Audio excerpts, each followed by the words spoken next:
Hey guys! Hi! You're listening to Not As We Planned, so get ready for Honest, raw, unfiltered, unhinged story, where we share our advice, opinions, and talk about all the shit that people avoid discussing. We want to point out we are not qualified professionals, although I feel like I am one. and what we say is the advice we would give to our besties. Hello! Happy Halloween! Happy Halloween! Guys, right now, we are dead. We're dead serious. We are greeted here with our special guest. Here's our ex in the middle. If you're Fred. not watching right now, this is Shout our out to my ex. skeleton. Guys, we are living the dream. We're Halloween right now. This is Halloween. This is Halloween. I feel like we need that music, don't we? Yeah, fade in. So guys, We embraced it, guys. We hope you appreciate. We've just been sat in Halloween, makeup guys. for 2 hours. and a bit. Mine was like 2 seconds. I just quickly did this myself, you know? It's giving dead bride, it's giving divorced, and there's a hidden message. There's a but hidden never message. mind. If you get it, if you know, you know. If you don't know, get to know. Yeah, 100%. Anyway, guys, I hope you're having a lovely week. I hope you're getting ready to go trick or treating. Are you going to have a trick or a treat? Oh, I'm going to have a treat. Yeah. I'm actually kid-free on Halloween. Oh, yeah. It's my first year not taking them trick-or-treating. I'm really sad. Okay, yeah, no, I understand. I'm with my kids and my boyfriend's kids, so we're all going Cute. trick-or-treating together, which is quite nice because for it to actually fall on the same Yeah, day is yeah, quite that is unlikely. nice. So, yeah, I think it would be fun. But do you know what? Like, you're probably quite lucky. Like, I mean, it's one not of like those- Christmas. I'll be I fine. also feel like it's one of those things that, like, the idea and the concept of it sounds really cool, but actually you end up being like cold. Everyone's like, just like, do you know what I mean? Yeah. It'll Yeah? be fine. Yeah, It's it a will be Friday. Just There's better make things I sure can do you on a keep your Friday. door locked because someone may come and kill you. Today, maybe I'll get dressed up like as a total slut because Halloween and go out and I don't know. But Anyway, how's your week? yeah, fine. I have nothing to report. I'm boring and Dead. and enjoying it, and now I'm a dead bride. So yay me.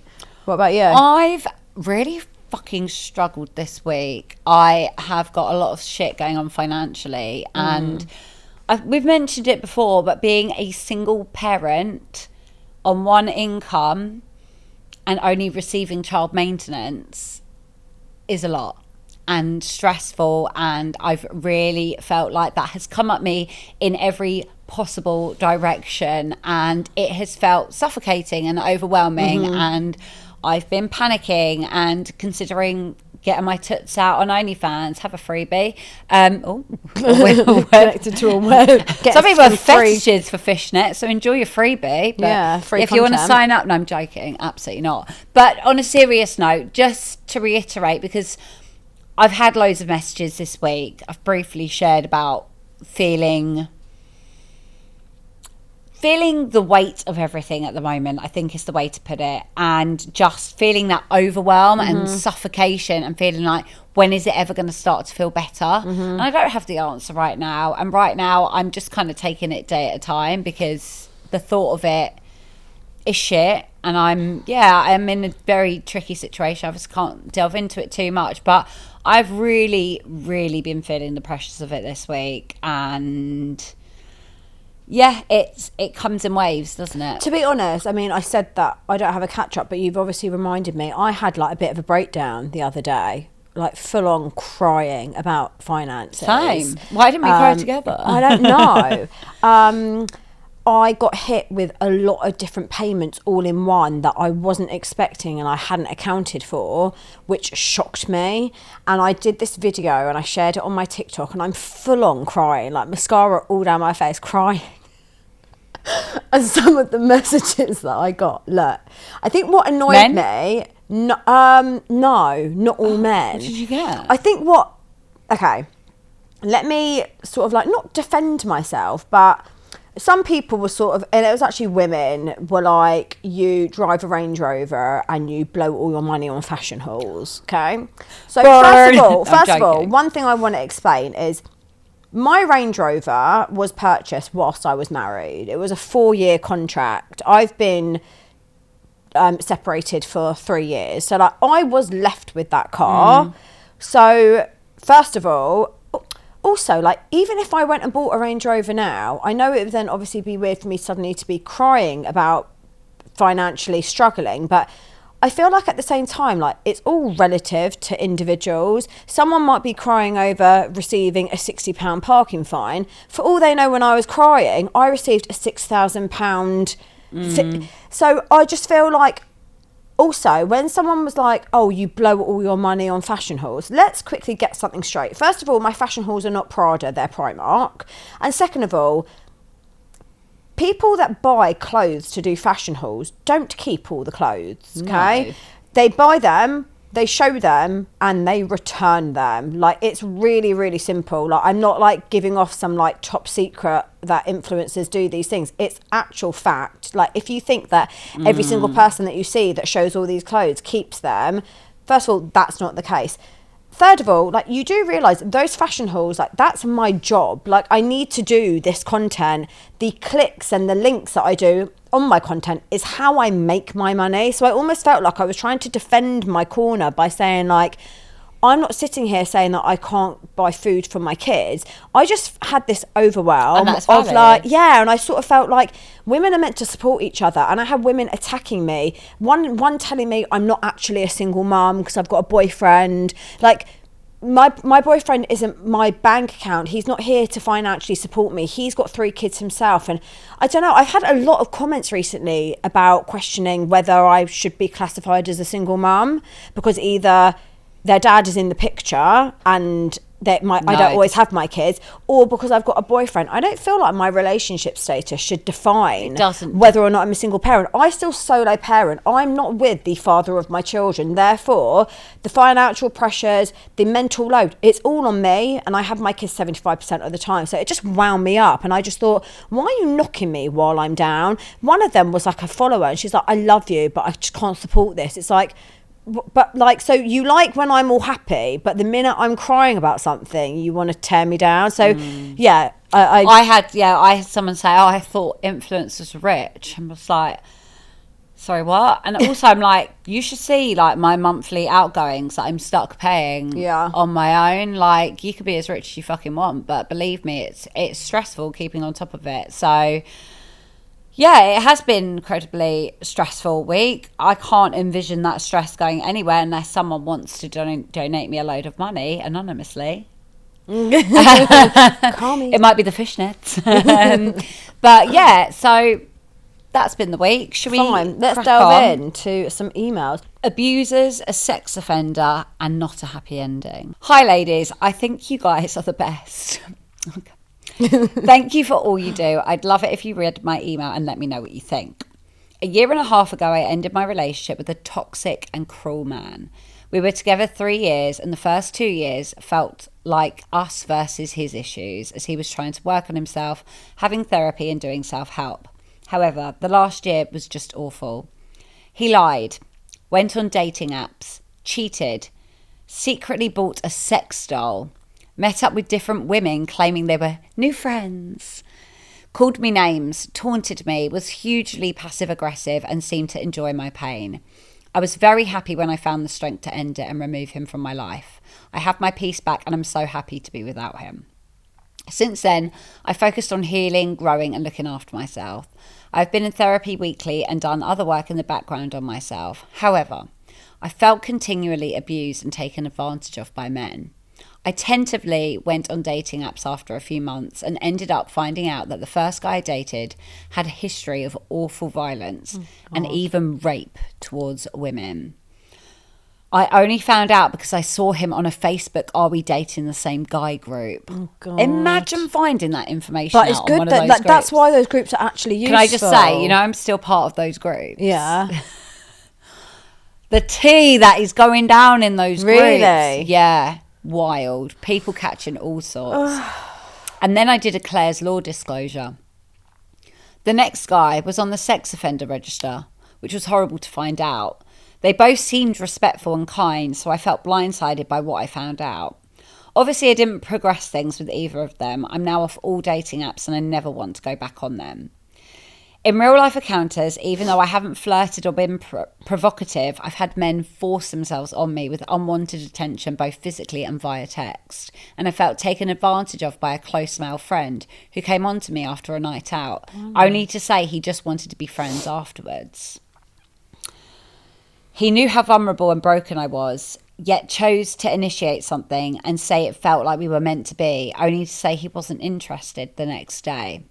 Our friendship is over as a result. These situations have left me feeling more vulnerable, like damaged goods, and that I'm pretty worthless. After all this, I felt like I'd never be able to meet someone. I have a very busy job, but all the good men there are happily married. I go to church, but feel invisible to the men there. They just don't speak to me. I try to hang out with friends, and I'm open to meeting new people, but anyone attractive is taken. Part of the issue is that I'm 47 and almost everyone seems to be with someone, or they're not a good guy. Eventually, about 6 months ago, I got into a relationship with my best friend's brother. Okay. It seemed perfect. He didn't want more kids, and nor do I. My two are almost grown, and he seemed crazy about me, and I knew I could trust that he didn't have a shady past. I was blissfully happy for the 3 months we were together and thought I'd finally found my person. I opened my heart to him. He treated me with kindness and respect. We spent lots of time together and I fell in love. And then 3.5 months in, he told me he needed more space and time to get over his ex, who was abusive, and we haven't spoken for over a month. I am utterly heartbroken and I found it hard to function. I'm pretty sure it's over for good, and clearly he's not ready to be the person I need. My main issue that I'd like advice on is that I feel like even if I do meet someone new, I'll never trust again. My ex was always doing shady things online, lying to me and disappointing me by letting me down in every way imaginable. The men since then have been awful. The one guy that was amazing and treated me well has left me. I'm really lonely and heartbroken and feel that I'll never find anyone. I'm still in therapy and currently working through a book all about owning your past and changing your future. I couldn't do anything for 2 weeks after the best friend's brother left me. Now I'm trying to distract myself with work and be around people I love, although my good friends live quite far away. However, I still cry a lot and feel really miserable. I feel like I'll be alone forever and would love your advice. Is there anything else I should be doing to heal, and should I give up on men forever? Thanks so much for reading. That's so sad. And I know you said that obviously you met someone that was amazing and then he left you. But if he was that amazing, he wouldn't have left. Like, I think that if anything, maybe he came to be a lesson to show you that there are good men out there that you can trust, you can have a good relationship, and maybe like growing through the grief that you're going through with him will just get you into an even better place to then attract the next person. I feel like I can't obviously compare what you have been through with me at all, but just speaking from my experience, I feel like when I tried to get over my ex-boyfriend, I really struggled because I'd never really been with someone that I saw as a good person, a good guy, trustworthy.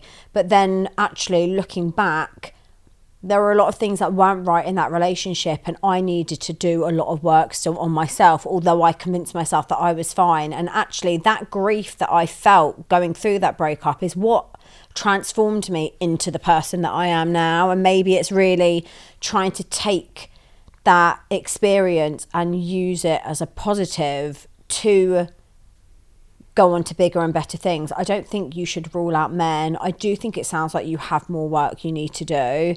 And I guess also be more vigilant about what you are attracting into your life. I was going to say, I feel like there seems to be patterns. I'm not saying it's your fault at all, but it seems there's patterns. And I think in order to break a cycle, in order to break a pattern, we need to do that inner work. Mm-hmm. What is it about me that's letting these people into my life and attracting similar people? And I think when you start to gain enough self-worth, and I think you recognise you've got a journey with that, but when we look within and we do the work to actually put aside the idea of falling in love with a man, and I think until we genuinely fall in love with the person that we become, that should just be something we aspire to have in the future. Because for me, one of the biggest investments I've made is actually taking the time to get to know who it is I am, what I truly want, and like loving all the bits of me that I felt were really pulled apart by other relationships. The bits about me that when my relationships broke down, I thought maybe I should be less this,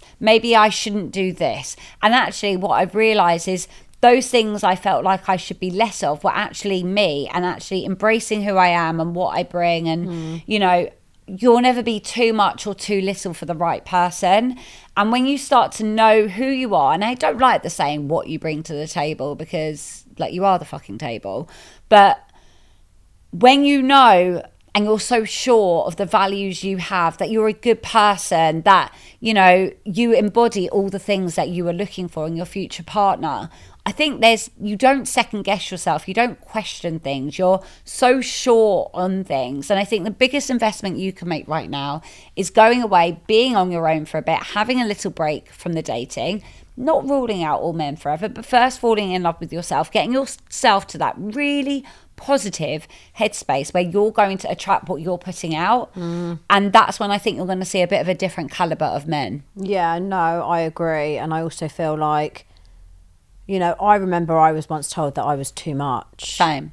And I needed to, you know, bring it down a notch. Do you know what, one thing, like, I don't know what even made me think of it, but something that I now find so triggering, like when I think about it, I once remember, I mean, this is on a main episode, but whatever. I once remember I was out with someone, my ex-boyfriend, and a few friends, and something happened and we were like laughing, and I'm quite loud, and I laugh really loudly, and I just remember seeing him go like this, ooh, do you wanna... stop. And like, he almost like gave that, like, do you want to like tone the volume down a bit? And you know, it's like when you feel like you're like in the library and the teacher's telling you off, or it's something like your dad may do. Right, yeah, I would be like, all right, yeah, Dad. and I just remember being like, do you not remember I left that relationship being like he said that I needed, that I was too much. Never and like, too no, much. you're never too much. You just need to find someone, like, that person just obviously couldn't handle what you were. And you should never dull yourself down or change never who dull you that are sparkle for anyone else. Like, I think that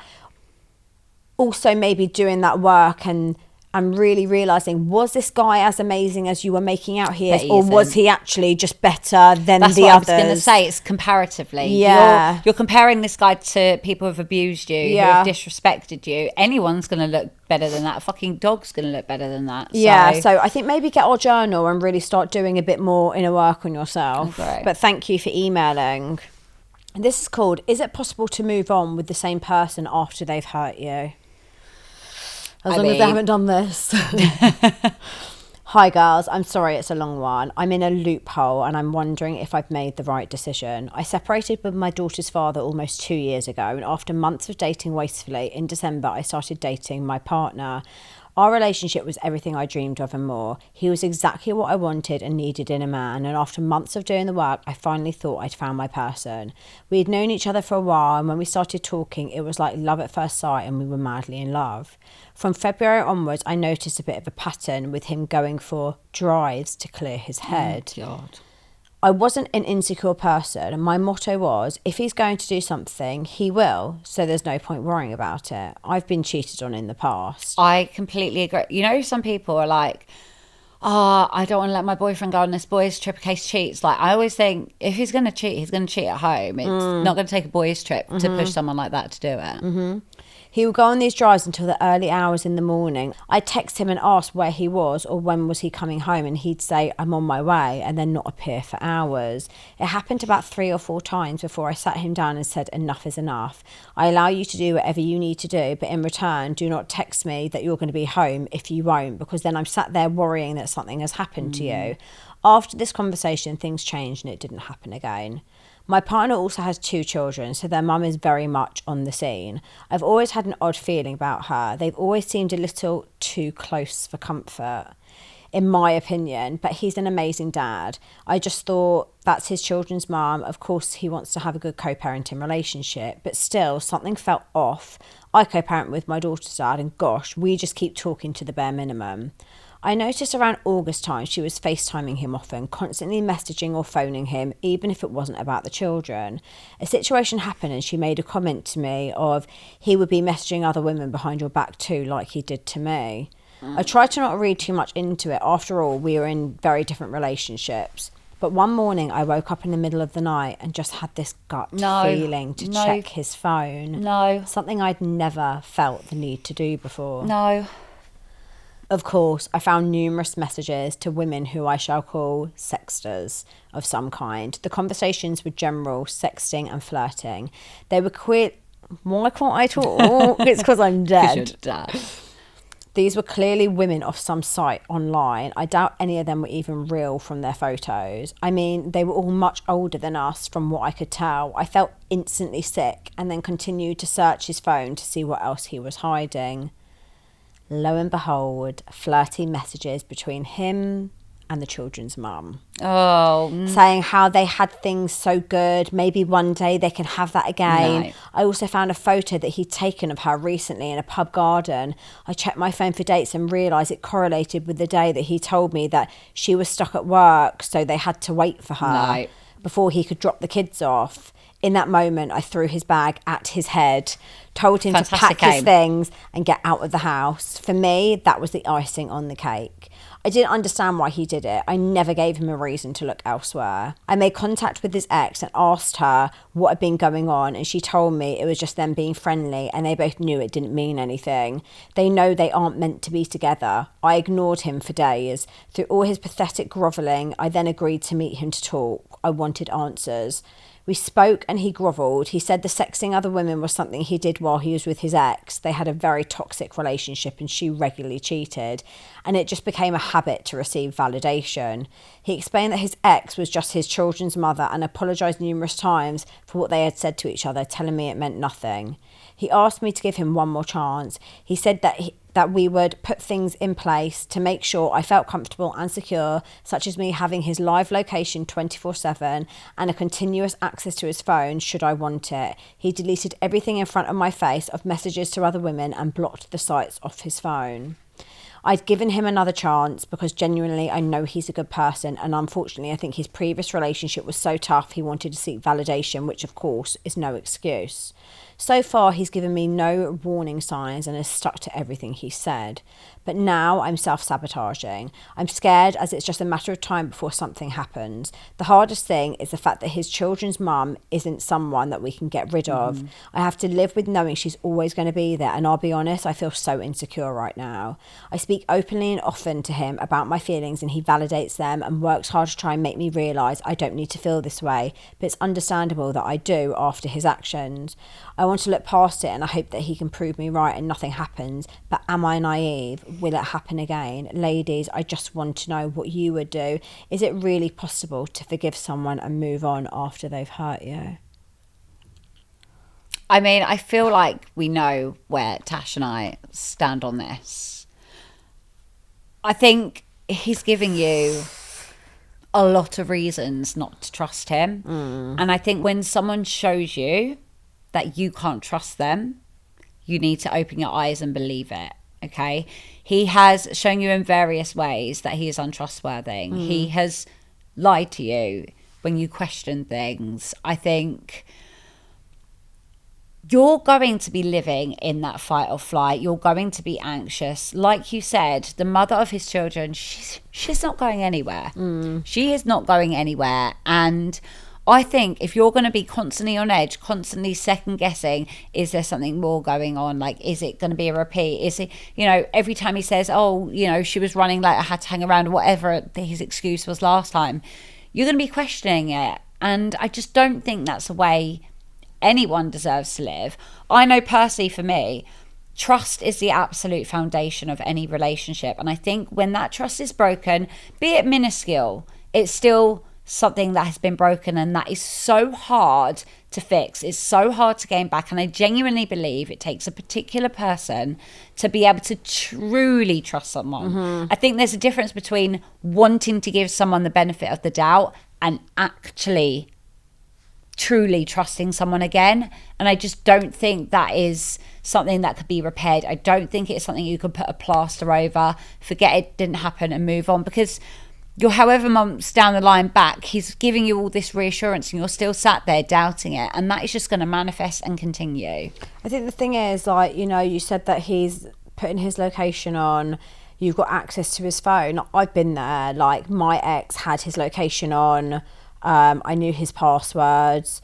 But then it would be the times where the location's not working or he's sleeping with his phone. And, you know, you end up becoming so paranoid. It's almost like an unpleasant way of living. Look, I understand you being with him. I understand you wanting to give him the benefit of the doubt, especially when he's showing the remorse, he's validating your feelings, he's not deflecting anything. I think what sometimes happens though, and I'm not suggesting that this is going to happen to you, but sometimes the tables can turn slightly and your paranoia and your insecurities, they end up almost resenting it, because it's like they've got to almost, they're the ones also walking on eggshells, waiting for you to have a bit of a mental breakdown that you don't trust them or don't believe them. And I sometimes feel like that ends up being quite toxic. You know, I feel like my behaviour and the way I became in my marriage wasn't actually the type of person that I'd want to be in a relationship, but I became that way due to his actions and me feeling like I had to behave that way.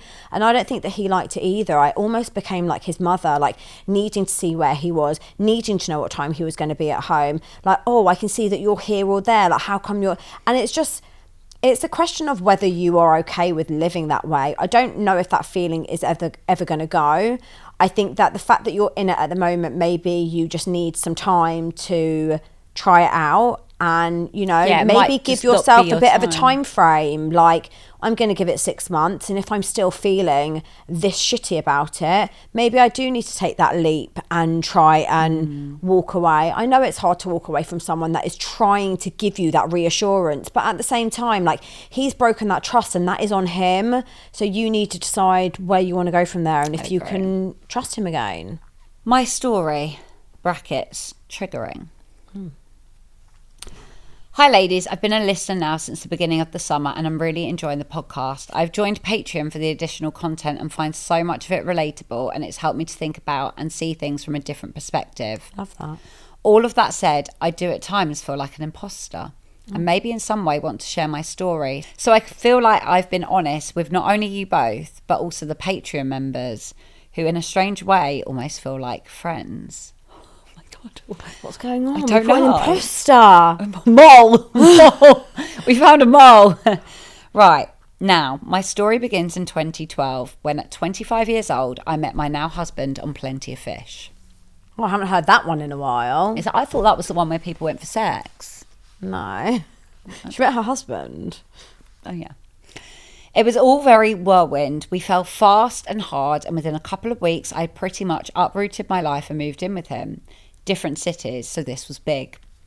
Obviously, with things being so quick and us not really knowing each other, the cracks appeared very quickly. He had a child from his first marriage, and this caused a lot of friction. At 25, I hadn't had much experience of kids and found certain situations very challenging and difficult. Looking back, this was definitely immaturity on my side. Over those first few weeks and months, I became completely reliant on him for a roof over my head, money, and literally everything. By the time the cracks appeared, I had nothing to call my own and was essentially trapped.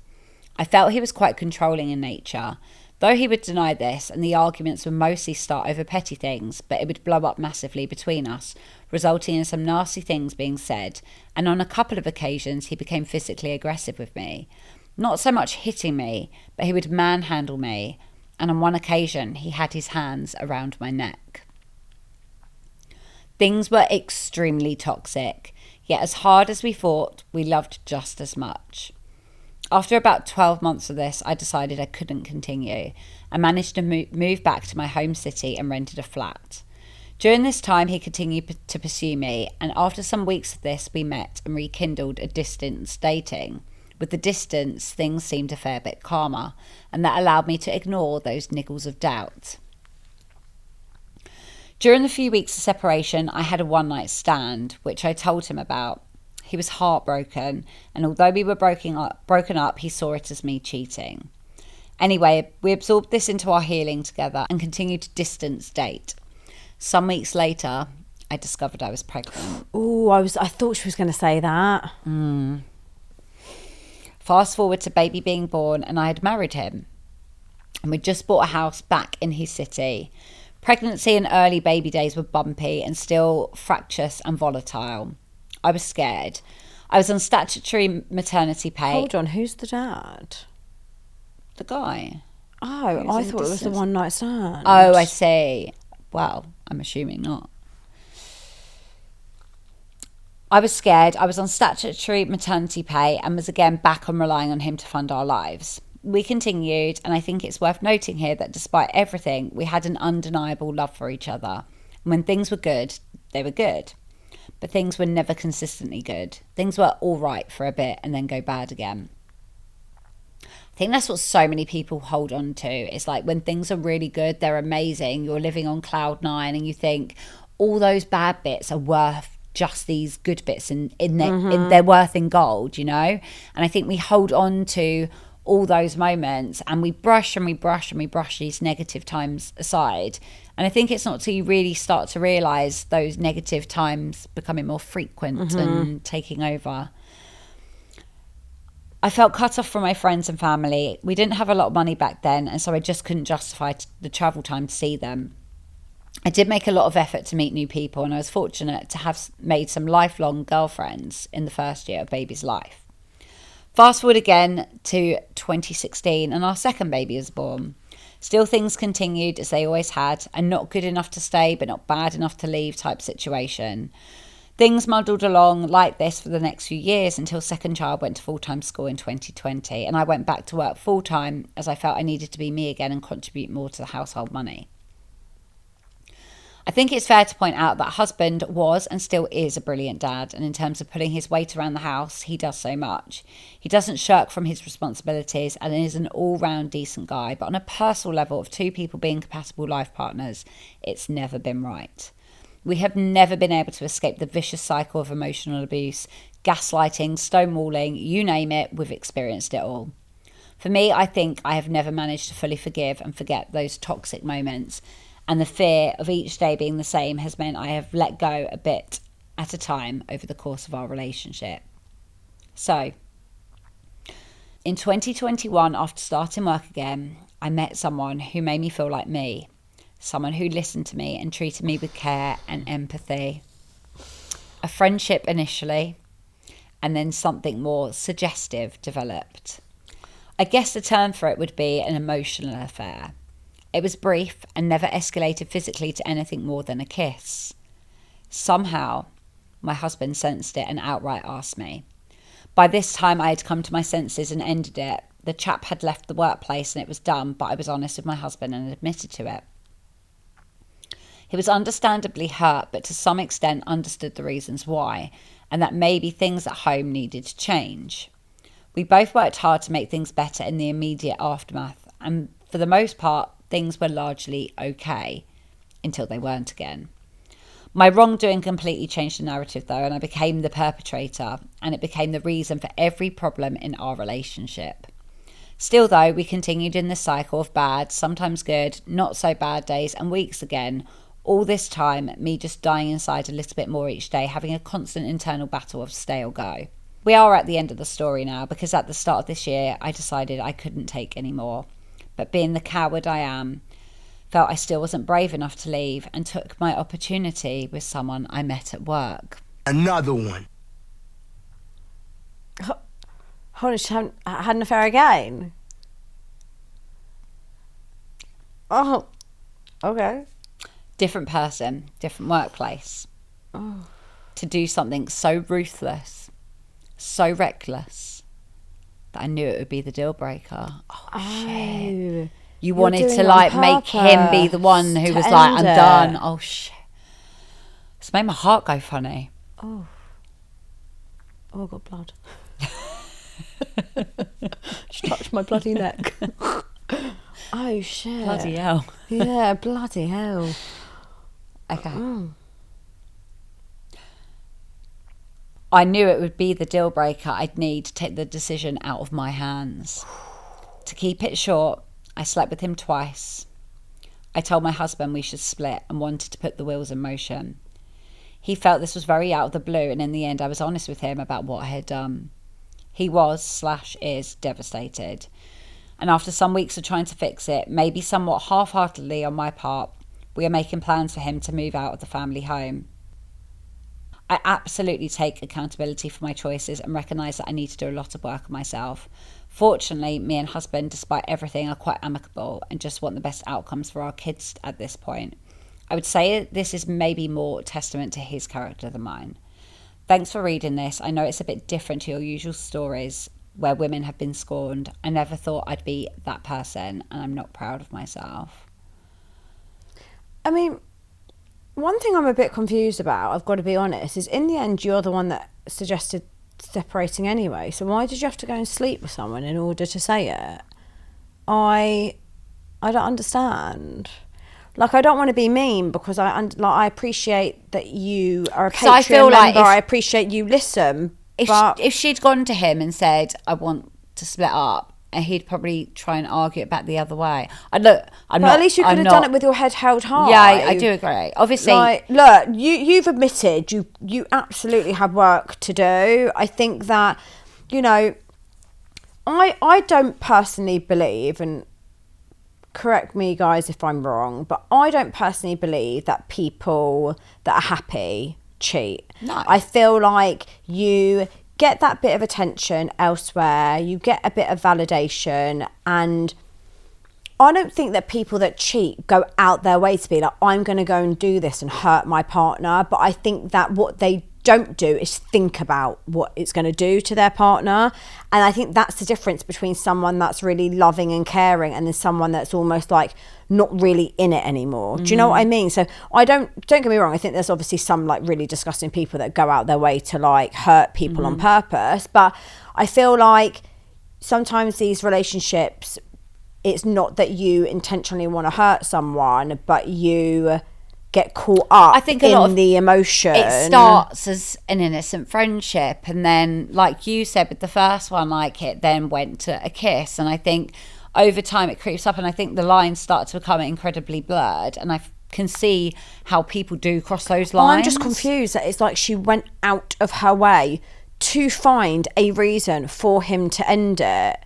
I feel like you wrote that in to get it off your chest. I feel like you've maybe been, like you said, you feel like you're a bit of an imposter, and hopefully that's helped you. Hopefully getting it out there, writing it down, taking the accountability, holding your hands up and saying, do you know what I did wasn't right, it wasn't kind, it was, it's not nice. It's not nice to break someone's trust, someone you care about, someone who, even if you're not compatible, just the idea of hurting someone consciously just doesn't sit very well with me, because I don't feel like there was really a reason to hate each other. It was just you kept trying and you weren't compatible.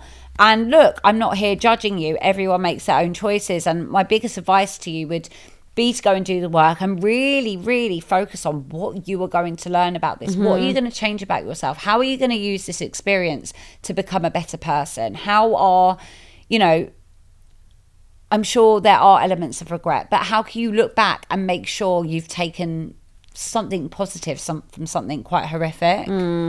Yeah, I'm still a bit taken back, I've got to be honest. But again, I do appreciate you opening up about it. I do think, there is a lot of work that needs to be done there, and really making sure that like it's not okay to almost like plan to hurt someone. I'm not saying that cheating's okay if you didn't plan it but it happened anyway, but I feel like there's a slight difference between actually going out your way to almost be malicious. Do you know what I mean? It doesn't sit quite well with me. I'd like to, if anything, get an update from you, like maybe in a few months' time. Maybe there is some like underlying like thing that you need to trauma, maybe. I don't know, but that is a bit wild. Okay, guys, product of the week, Rusi. So I've used Rusi products for a while now. I use the collagen, which I love. Wait, let me explain it first. Oh shit, what is it? Okay. So this is her new product. So I firstly love her products, like genuinely use them. I've never heard of her. Not an ad. She's a single mum, and I love her. I love how passionate she is about skincare. But this is something new. This is it's called Rest, Recover, Restore. So it basically, you take it before bed. You put a scoop of it. I think it's 100 mils of water. Tastes really nice. It's only a little bit of you water. eat that? It's You digest powder. it? Yeah. So it's powder. Oh, okay. I have struggled with my sleep notoriously. I've shared it on my stories. I was taking magnesium at night, and then kind of found over time it's kind of just not really doing anything, and I struggled to get into a deep sleep. I'm often awake at 3 o'clock in the morning and I can't get back to sleep. And she messaged me saying, can I send you some of this? I've been working on it for ages. I promise you, it's going to give you a really amazing sleep. I have been taking it for maybe 5 days. Even on the first night, I had the deepest sleep I didn't wake up. It is absolutely unbelievable. So I think particularly anyone who's suffering with anxiety, where you're up or you struggle to get to sleep, you take it half an hour before you go to sleep. It's a really nice little drink. I think that one's cherry flavour. It's genuinely lovely. And yeah, I had a really, really good sleep and really recommend it. I know so many of you struggle with it, honestly. And would you take that even when you've got the kids? It doesn't get you into a deep enough sleep that you won't hear No. Because that always worries me about taking anything. Honestly, I stayed at my mum's last night and I had to take it with because I was just because I was sharing a bed with Theo. It's amazing. So yeah, anyone who's struggling with sleep, Ruci, RUCI, really recommend her. She's amazing. I may potentially be able to find a code for you and I'll put that in the description of this episode. Cool, love that. Right, guys, let's do a confession of the week. I saw one come in the other day and you're gonna die, okay? Literally. Oh yeah, we're literally dying. I'm dead right now. Hi girls, something I wanted to share with you that at first I thought I'd be ashamed about, but actually now I'm not. This is exciting. I've started webcamming. Wait, is this when they take their tops off? I don't know. I feel like there's all different types of webcamming. Okay. Feet? In fishnets? I don't know if that's webcamming. I think that's just photos. I'm joking. Okay. No, you're not having pictures of my feet. I've joined a group where I'm managed by an agent and there's loads of us in a WhatsApp group. We all give each other advice and we can either do private one-on-one sessions or group sessions where we sit in our underwear talking to men. This is wild. But obviously, the one-on-ones, you get more money. The more you show, you get more money. I have made... Are you ready? I think I'm all my money troubles. I have made £10,000 in 2 weeks. By the way, I'm not webcamming, so don't even ask in the comments. You can also meet the men. This is slightly against the rules, but when you've got a one-on-one and you exchange numbers, things can get a bit more personal. I haven't done this yet as I don't feel that it's safe, but this is where the real big money comes in. We'll keep you updated. No, don't do that bit. Make me a little promise. Don't do that. I feel like it's dangerous. Oh my God. That's wild. I know what she looks like. Same, we email us. Okay. Anyway, let's end with an affirmation of the week. Guys, make sure you get your webcams. No. We're not Do you know what, actually? I've got an affirmation of the week. Bear with me. There's a bear with you. Sorry. Right, affirmation of the week. Are we ready? Let's do it. Happiness is not something ready-made. It comes from your own actions. So true. I love it. Guys, Own it, guys. Have the best Halloween. Send us your scary, sexy photos. That sounds really dodgy. Send Not us your sexy webcam pics. No, honestly, guys, thank you so much. Keep sending in your emails. We hope you have a lovely Halloween. Make sure you go trick or treating. And we'll see you again next week. Bye.